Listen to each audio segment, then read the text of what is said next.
I dag, venner, der skal vi simpelthen kigge på folk, der har lidt for meget fritid. Ja, ikke Nat? Ja, det tror jeg også. Ja, vi skal kigge på folk, der simpelthen har for meget fritid. Og Nat, hvad tror du, folk laver i deres fritid?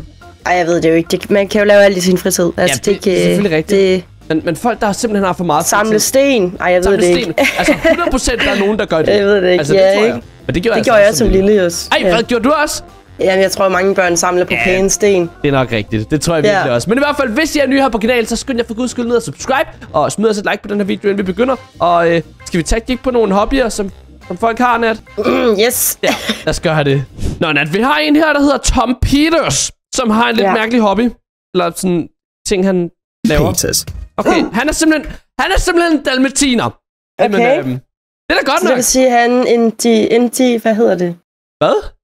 Identificerer. Han identificerer sig som Identificerer sig selv som en hund. Og det skal han have lov til. Det skal han. This 32-year-old guy works as a theatre technician, but his passion is not limited by his workplace. Tom has an unusual alter ego named Spot, and he's a big Dalmatian dog. To transform into an animal, Tom even made himself a special costume, which... Okay, så han putter simpelthen noget babypuder på, og så får han det der kostume på, så han ligner en rigtig hund. Ja. Literally becomes his second skin. Det ser ikke ret rart ud. Ej, hvad er det der? In addition, he sleeps in a spacious... Okay, så han sover også derinde. Ja. Okay. Dog kennel, walks around the house on all fours, carries dog toys, and eats dog treats from a bowl. Han spiser hundemad. Ej, okay. To Tom, this hobby helps him escape from everyday problems like any other normal hobby. Okay, så det er hans måde at slippe væk fra virkeligheden på, og problemerne i virkeligheden. Det er simpelthen være en hund. Jeg tror, der er andre måder, hvis jeg skal være ærlig. Men hvis det er det, der gør ham glad. Det lyder bare ikke så sundt. Altså, det er sådan, den ser ret sådan, stram ud, den der dragt, og den ser ikke så rar ud, og man sover sådan ret dårligt. Og... Ja, men igen, hvis det er latex, så er det jo ikke så slemt. Jeg føler, der er nogen i hans omgangskreds, der burde sige noget til ham. Altså, man kan sige, hundemad er jo ikke som sådan usund for mennesker, men det er bare sådan, det er bare lavet af nogle ulækre ting. Men hvis han ikke spiser andet end det altså... det gør han jo, men han kan jo nok godt lide at spise hundesnacks. Ja. Det kan godt være. He doesn't understand why adults aren't allowed to have fun, if they all like to dress up in animals and mythical characters as children. Not surprisingly, many people don't understand his unusual... Han har været med på tv og sådan noget. Okay. Ja. Jamen, folk skal have de hobbyer, de har lyst til at have. Ja. But Tom claims that his transformations are meant to make people happy, not uncomfortable. Some people, on the contrary, defend the guy, saying there's nothing wrong about it. Der er intet galt med det. Han vil gerne gøre folk glade ved at være en hund. Passion. After all, if people around the world are crazy about jeg tror, jeg vil tænke, hvis jeg mødte ham på gaden, så tænkte jeg sådan, ja, det tror jeg ikke blive glad. Jeg tror ikke, jeg vil tænke, en hund! Woo!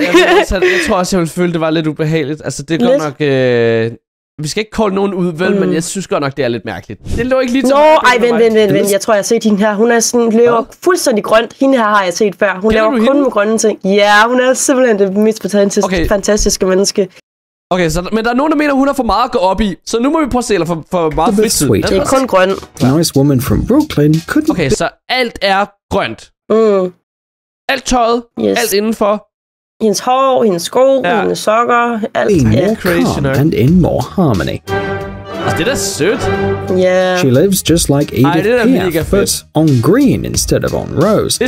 Det synes jeg faktisk er fedt. Det er sådan stadigvæk sådan meget anderledes og atypisk, men det er sådan, det er stadig fedt.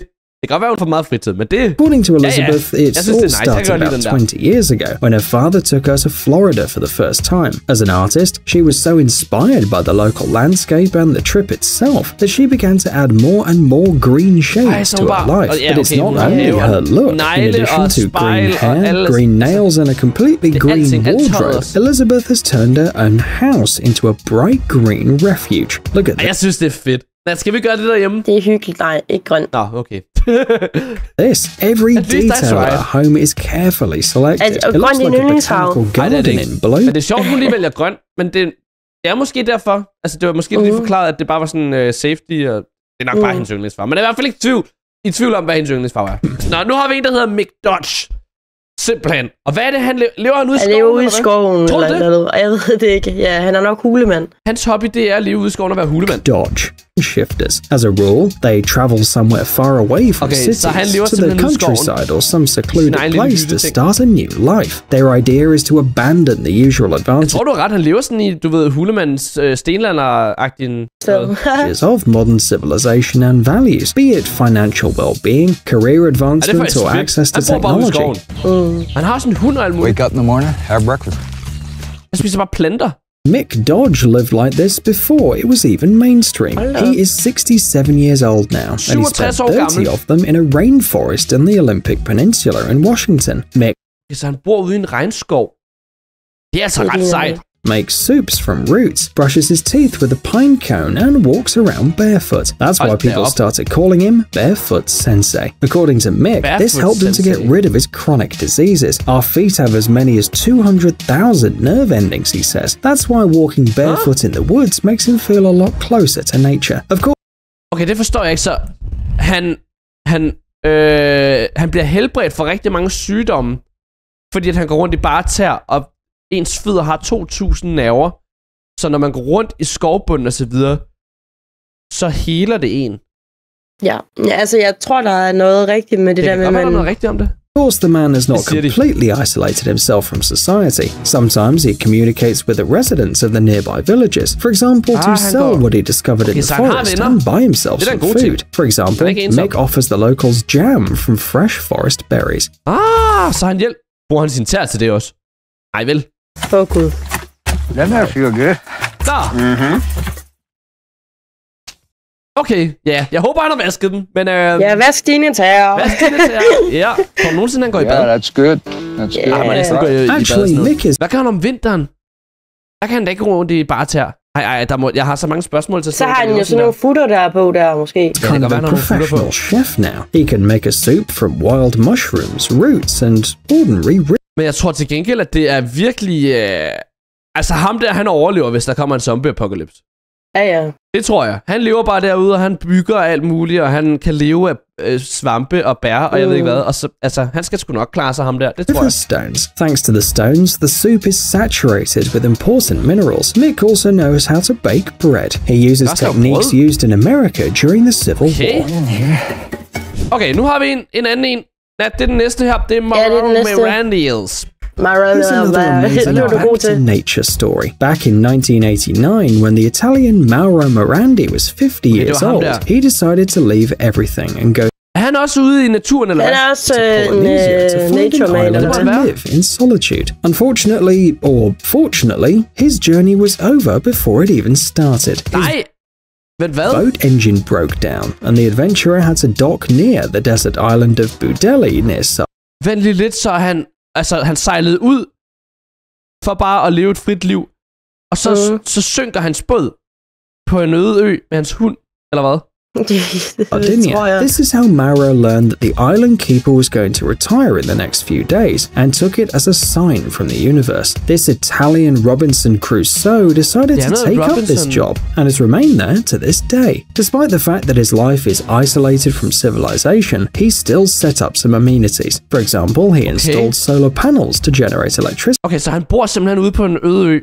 Er det crazy, det der? Of course, in a sense, Mauro still depends on the life of the surrounding villages. Every few days, he goes to the mainland to buy food, which så han sejler ind for at handle ind og sådan noget. Alright, men alligevel, altså han bor derude, og han er helt alene, men han sejler ind en gang. He then stores in a refrigerator he bought recently. One day, Mauro couldn't get off the island for 10 days because of a severe storm. At that okay, det er ikke crazy nok. Der var simpelthen en storm, og så kunne han ikke lige komme væk til det. Moment, he said he had almost accepted his destiny to starve to death, but fortunately it... okay. Er det crazy, at han skal sulte ihjel? Ja. Men man kan godt gå uden mad i sådan 11-12 dage eller sådan noget. Ja. All worked out in the end. Mauro claims that he had never had a cold in his 30 years on the island, thanks to the... Okay, det er faktisk... Men det tror jeg altså også på. Jeg tror, man er... Altså, når man lever sådan der, så tror jeg, ens immunforsvar bliver så stærkt. Ja. Fordi kroppen bare bliver vant til at leve i sådan nogle forhold. Miraculous. Ja, så imens vi ser det her, så er vi bare mega syge.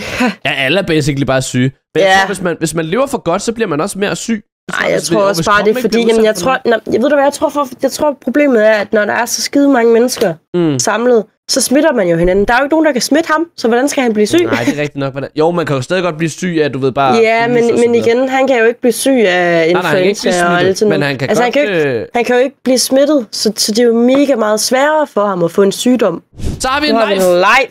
Det er simpelthen live. Lad os se, hvordan han lever. Det er fra Sverige, eller sjove hobby, den er. Live lyder Just look at these incredible landscapes and imagine what it's like to wake up on a mountain at the first light of day and sip your morning coffee while enjoying this sunrise. Life has been living like this for 26 years, only in the summer though. He works as a fire lookout for the US Forest Service. Okay, så han bor simpelthen også bare op i bjergene alene. And thanks to his profession, he's been able to reconnect with nature for more than 2 decades. Normally during han har været der i 20 år så. The day, life is responsible for the transmission of weather data via radio. Okay, så han fortæller om vejret i radioen. And the monitoring of the surroundings near Montana and the Canadian border. He's witnessed major fires on set. Det er også lidt ensomt. Ja. Jeg tror sådan noget der ville jeg synes, det var simpelthen for ensomt. Jeg ved det ikke. Så har vi næste, det er Warwick Mitchell.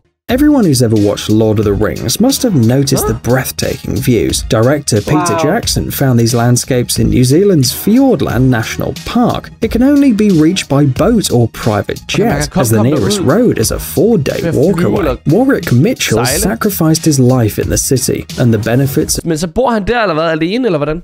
Modern civilization to see the beauty of nature here every day. Together with several other enthusiasts, he lives in the park with minimal amenities, rainwater, solar energy and a refrigerator. Altså, jeg synes, det kan noget sådan noget der. Men altså, og nu har han også sine venner, så det vil faktisk være fint nok. Ja. Men han lever også uden naturen. Jeg synes, der er mange, der... Altså, hvorfor kalder de det strange life? Altså, folk, der lever et strange life, når halvdelen på listen, de lever sådan der. Yeah. Jeg tror, der er mange flere også, end dem, der er på listen. Jeg tror, der er mange, der lever sådan der. Jeg ved ikke, great with fresh fish and seafood caught right on the coast. Although, as a rule, such products do not last long there. Så har vi Billy Bar, og igen så er det noget uden naturen, tror jeg. Simpelthen. Der er godt nok mange seje mænd, hva'? Ja, der er mange seje, og så var der lige ham hunden der i starten. Nå ja. Ja, så det er lidt forskelligt, hvad folk laver. Gothic, Colorado is one of the coldest places in the United States. It's also called okay, så der er også bare solpaneler og sådan noget der. Ja, men han lever simpelthen Gothic, Colorado. Det ser lidt koldt ud. Ghost town, because since the 1920s, when the last silver reserves ran out, no one has lived there except for Billy Barr, a hermit who spent more than 4 decades here. Han har levet der i 40 år, eller over 40 år. 1974, Billy has been carrying out daily research in Gothic, measuring avalanches, snow and water. He was motivated by 2 things, his obsession with nature and his dislike for people.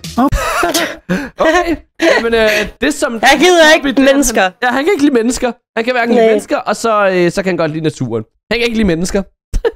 After living his whole life in the vibrant New Jersey, Billy, as a student, found himself in an abandoned city and fell in love with it forever. Det er simpelthen en Charlie her, Nat. Nu kommer... der er en lille fugl. Ja, nu kommer der noget vildt, tror jeg. Det er i hvert fald ikke en naturmand, det her. In today's world, not only a cat or a dog can become a pet. Some people live side by side with miniature pigs, wolf dogs, and even tigers. Hvad for nogle kæledyr har den her Charlie så? And this guy from London, Charlie Gilmore, has given refuge to a magpie. She was picked up on the street by Charlie's father, none other than the legendary Pink Floyd guitarist David Gilmour. Since then, the bird settled in the house of the guy and his wife Janina, and it looks like... Men de har simpelthen solsort, eller hvad? Det har jeg ikke hørt om nogen, der har før. En solsort. En solsort kæledyr. Er det solsort? Okay. Det er solsort. Hedder det ikke en skade? Jo, det kan godt være, det er en skade. Jeg tror, det er sådan... Er det ikke sådan nogle skader? Skader bare større, er det ikke? She's staying there for at least a couple of decades. Ja, det er en skade, det er ikke en solsort. Nej. Charlie, who works as a journalist, seems to be sharing his whole life with the bird, even when he goes to the shower. According to him, has completely changed his view of the world and made him look at birds differently. Men sygt nok, den gerne vil være hans ven. De lidt vilde sådan nogle skader der. Which are of the same family, which people often associate with death and scavenging. In fact, these birds are easy to contact and not as scary as they seem, states Charlie. In order to popularize this idea, he even opened a bird cafe in London, where visitors can talk to the crows under the... Ja, det kraver. Okay, det er nice. Det var simpelthen alle de her mærkelige hobbyer og ting, eller folk, der har for mange ting at gå op i. Hvad for en synes du er den vildeste? Jeg synes måske, det var hende, der gik i grøn. Ja.